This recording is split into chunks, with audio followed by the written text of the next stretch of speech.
Hi అండి. అప్పటికప్పుడు ఎక్కువ రోజులు నిలవ ఉండే స్నాక్స్ చేయాలన్నప్పుడు ఇలా డైమండ్ చిప్స్ ట్రై చేయండి. చాలా టేస్టీగా ఉంటాయి. మాది మల్టీగ్రెయిన్ ఆటా వాడతాను. అందుకు గోధుమ పిండి లేకపోవడంతో మైదా పిండి తెప్పించేస్తున్నాను. మీరు గోధుమ పిండితో కూడా చేసుకోవచ్చు.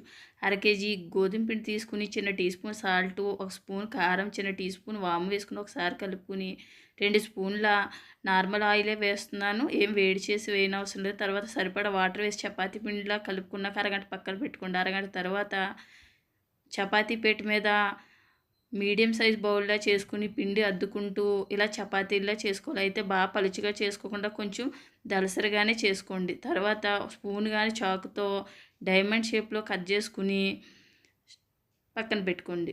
తర్వాత డీప్ ఫ్రైకి సరిపడా ఆయిల్ వేసుకుని బాగా ఆయిల్ వేడెక్కినాక మాత్రం ఇవి వేసుకుని ఇలా 2 సైడ్‌లు కాల్చుకుంటే సరిపోతుంది. మరీ మాడిపోయేంత మాత్రం వేయించొద్దు. అంతేనండి. లైక్, సబ్స్క్రైబ్ చేసుకోండి. Thank you for